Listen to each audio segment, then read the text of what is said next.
Okay. Um, so I'm not doing so great. I'm currently using the fake it till you make it type therapy. Basically, I'm making myself laugh, even though I'm not happy. I'm not in a good place. I'm purposely being silly so that I can force myself to laugh. Um, Basically, Saturday, there's this thing on Facebook where you can see what you were doing so many years ago. Um, every so often, I come across a post that I made when I was with my ex, my abusive ex, Kelly, and I can never see her name because, well, she blocked me on Facebook. She blocked me on Facebook years ago, and so I never see her name. I blocked her, then I unblocked her because I was going through one of those.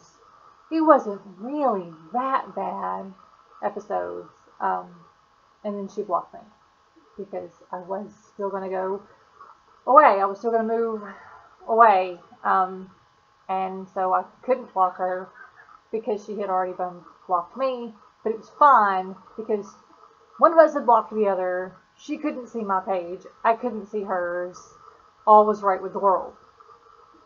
Um, Saturday, I came across one of these posts, except I could see her name. Right there, it said her name, and I could click on her name. And I could see her page, which meant she could see my page. And at first I freaked out because I remembered blocking her, and I was like, oh shit, she's somehow hacked into my account. Oh my god. How long has she been able to see this stuff? Long story short, on that part, I remembered that she had blocked me, which meant that she had obviously recently unblocked me. Um, I remembered that a couple of days before I'd come across one of these posts and I couldn't see her comments or her name or click on it. So at that point, I was still blocked, which meant that in the couple of days in between, for whatever reason, she had unblocked me. She could see my page. Now, my husband thought that it was a good sign that she'd only been able to see my Facebook page for a couple of days. However, I know it's a bad one. That means that she's thinking about me right now. For whatever reason, she thought about me. And I don't know if that means she's still thinking about me or I don't know. I don't know, and it terrified me. Um, so the rest of that night was spent with me freaking out. Um, then my husband goes to bed, and I watch a couple episodes of TV, and then I go to bed, and we cycle the puppies out because all the puppies can't sleep in the bed at the same time because they don't all get along well enough. Mostly Pond and Goober don't get along well enough, but so anyway, it was Pond's night, so me and Pond go to bed, and no sooner than I fell asleep, I woke up. I felt like I was having a heart attack. Um, my heart was pounding, my heart was racing. I'm used to that. I'm used to panic attacks, and I know how to deal with them. But this one was different. My hands and my feet felt like they had been dipped in acid. They burned, and they itched. And it was kind of like they had fallen asleep, but worse than that. It's a really hard sensation to explain, but it was painful. And I couldn't get my breathing regulated because I was in pain. So the irregular breathing from a panic attack was also irregular because of the pain that I was trying to deal with. So I sat in bed for a while and it didn't go away, and I started to freak out. And then I was afraid I was going to wake my husband. So I got up and I went in the living room and I sat on the floor and I massaged my hands and I massaged my feet, and the pain didn't go away. So then I thought maybe it's not mental, maybe it's physical. So I went and got lotion, thinking that maybe I had gotten chemicals on my hands or my feet that were burning, because we did use a lot of chemicals on Saturday because we cleaned out our cars, like completely detailed our cars. But then the lotion didn't help, and the water didn't help, and nothing was helping. Nothing was making the pain and that sensation go away. So I decided that it must be mental. So I snuck back in the bedroom, got Pond out of bed, and Pond was awake. She was looking at me funny because we have a routine, and this wasn't part of the routine, and Pond knew that something was up. Dogs are very empathetic. They can kind of feel what's going on with their humans. So, she got up with me, and we went in the living room, and I watched a few episodes of TV, thinking that distraction would make the pain go away, and it did. It eased it up a little bit, and then I realized, okay, well, this is working, so it is mental. So I continued to watch TV, and then all of a sudden it was like 3 o'clock in the morning. So I didn't want to go back to bed, because I didn't want to wake up my husband. He works very hard, and he deserves his sleep. And I realized at that point that, because I almost woke my husband up and went to the emergency room. Like, I started to become convinced that this was not mental, that this was physical, and I was having a heart attack or something. I know that heart attacks for women can be quite different than heart attacks for men, and so I thought maybe the burning sensation is, a thing with heart attacks for women. I'm too young to have a heart attack. But anyway, since I did figure out that it wasn't a physical thing, I didn't want to wake up my husband because he works really hard and he deserves his sleep. He was a little upset with me for not waking him up, but that's okay. And Pond and I slept on the couch, and I didn't really sleep because Pond and I on the couch doesn't really work. She kicks me in the face, and she's very hard to sleep with to begin with in a full-size bed, let alone a teeny tiny little couch. I didn't sleep very well. Sunday morning, my husband wakes up, sees that I'm not in bed, starts to freak out, comes out in the living room. Why are you on the couch? I explained that to him. He tells me that I should have woken him up because obviously I was freaking out to a level that I don't normally freak out anymore. We talked. We had a lazy day. We talked some more. I kept talking to him because talking to him makes me feel better. He's the number one person in my support system. So, yeah. And I just kind of took it easy Sunday. We went for a drive. We got some ice cream. I'm better now. I slept last night. Today's Monday. I slept last night pretty well. I was exhausted. I took a nap Sunday for hours. My husband told me I should go get in bed, and I was like, I don't want to. I was scared to go to the bed. I was scared to not have him right there, and the puppy's right there, and I just needed that support. So I slept on the couch, on the left seat with Pond again, which is not an ideal, sleeping situation, but I was exhausted, so it worked.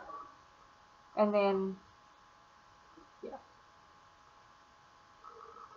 But I did sleep last night. I slept like a baby last night. Normally I wake up in the mornings when my husband leaves, not on purpose, but just because, the movement of him getting out of bed wakes me up and he kisses me goodbye.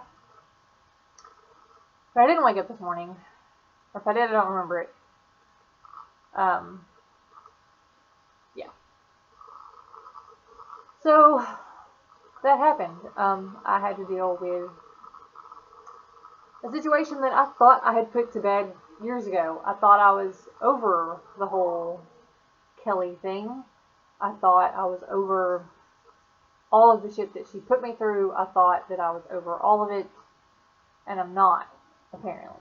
Or maybe it was the shock of seeing her name. I don't know. I don't know what it is. I did block her, by the way. I did go back and block her. At first, I was, like, well, I'll do it tomorrow. I think I just need some space right now. Then I started freaking out because I was like, if she's not blocked, then that means she can see my page, and I don't want her to see my page because what if she figures out where I am? I don't trust her to not use that information. I should have known that I wasn't completely over it because I still look at Jeeps. Every 2003 blue Jeep Liberty that I see, I look to see if there's a gay pride sticker on the back. And if I ever see a 2003 blue Jeep Liberty Sport with a gay pride sticker on the back, I will probably have a heart attack right then and there because I will be terrified that it's her vehicle. There are probably other people who drive a 2003 Jeep Liberty Sport that's blue who are also either gay, trans, bi, pan, questioning, whatever, or allies. There are probably a lot of gay pride stickers or human rights commission stickers, human rights campaign, whatever, on a lot of 2003 Jeep Liberty Sports that are blue. But to me, to my brain, to my PTSD brain, she's the only person who owns one of those. She may not even own one of those anymore. But I will always freak out at the sight of that vehicle. So I should have known that I wasn't completely okay. And seeing her name freaked me out a little more than it generally does. I even went back and unfriended some people because we had friends in common. And I don't think we're supposed to have friends in common because I don't think that we ever had friends in common. I'm pretty sure that she never friended any of the people from the gay group that I did. So, but I unfriended them because I can't. I can't. She's very intelligent and she's very charming, and I'm not entirely sure that she wouldn't try to get somebody else to spy on my page, and I'm not entirely sure that they wouldn't do it. Not because they hate me or something, but just because they trust her. And no one thinks, oh, yeah, maybe I shouldn't tell you about this thing on her page because you beat her almost to death. Because they don't know that. Or if they do know that, they don't believe that because she's such a sweet person. She's not. Pretty sure she's a sociopath. I've never accused someone of lying about being abused before. But I accuse her of it. Because some of the things that she said happened to her would have left scars. Huge scars. There's no way to go through that particular kind of abuse and not have a huge physical scar. And yet, seen her naked. Scar isn't there. There are no marks there. She claimed that she was beaten with chains. She was whipped with chains to the point that it cut open her back. Well, if chains cut open your back, you're going to have a scar. There's no way to get around that. I'm not really sure how she convinced me that really happened, and that's not the only thing that she convinced me really happened that I'm pretty sure now didn't. And I hate accusing someone of that because I've been accused of lying about my past, but the scars that I have are real. You can see them. Well, you can't see them because I don't show them to people, but people can see them. And my husband has been there when I've had panic attacks and flashbacks and night terrors, and he's had the information validated by other family members and whatnot. So I have proof, in other words. And I know you shouldn't really need proof, but there's no evidence to suggest otherwise. There's a lot of evidence to suggest otherwise for her. And again, I feel bad because anyone who tells me they're abused, I believe it. Because I've been through it, and I know how much being told that it didn't really happen, that you're really making it all up, hurts. Same goes for rape and sexual abuse and all kinds of stuff. But I think that's one of the things that makes me so angry. So many people are accused of lying who aren't lying. I don't know what kind of person would make that up. I think you'd have to be evil to make that up. And I don't use the term evil lightly. I mean, I know it's not exactly a clinical term. And I am a psych major, which also I should have known about the enhanced panic attack thing, because panic attacks do affect your sympathetic nervous system. So yes, it would cause physical sensations, and it could cause physical sensations in your hands and your feet, or just extremities in general. So that, yeah. But I never really thought about it because I've never really experienced it before.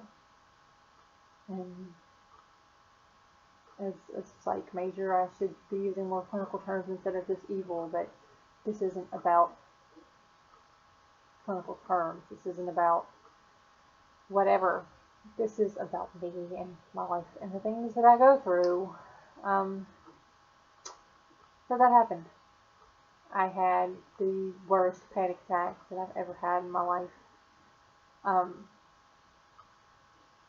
It still fucks me up. Like, you can't really tell because classes and fighting and whatnot, but my eyes are wet.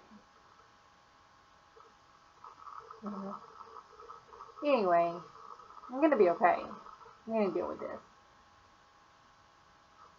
I am dealing with this. I'm dealing with the depression aspect of it. By making myself laugh. I'm using logic to combat the irrational thoughts, such as, this is all your fault because you should have known better, you should have left her sooner, you deserve it. Combating those thoughts with logic. No one deserves to be beaten. No one deserves to be attacked. No one deserves to be physically harmed. I did not ask for it. Arguing with her does not mean that she has a right to choke me, try to throw me over a balcony, rip my clothes off, etc., etc. And lots of people stay in abusive relationships because it's not just about the physical abuse. You're convinced and you're coerced, and it's manipulation and it's brainwashing from day one. She convinced me that I couldn't do better. She convinced me that I didn't deserve better because of my past. And I do have a past, but it doesn't mean that I don't deserve better. I do deserve better than what I had with her, and I have better than what I had with her. And I'm also focusing on that. I have friends now. I have friends who actually care about me now. I have a husband, and it's a much healthier relationship. We don't argue. We don't fight. We debate. We talk. We communicate. He loves me. He would never hurt me. He takes care of me, and I take care of him, and we're partners. We are partners in life. We are partners throughout it all. I'm in school. I have a degree. I'm working on another one. My life is kind of awesome, and I keep focusing on that stuff. Yeah, you know, there may be sucky stuff in my past, and yeah, I'm still dealing with some sucky stuff now, and I will always have post-traumatic stress disorder, and I will always react differently to things that some people take as just normal, but could be worse. I could still be in those places. I'm not in those places. I am in a better place today. And I've answered the age-old question of who scares me more, my biological father or my ex-girlfriend. My ex-girlfriend. I'm not going to call her my wife anymore. We were married. We had, you know, a marriage, I guess, except for the fact that I think calling her my ex-wife lessens what I have now. So, whatever. Anyway, I'm going to go now because I'm coming up on 20 minutes of talking. And, you know, you shouldn't really talk for 20 minutes and then post it to YouTube because nobody watches 20-minute videos. But I'll see you next week. Okay, later, bye.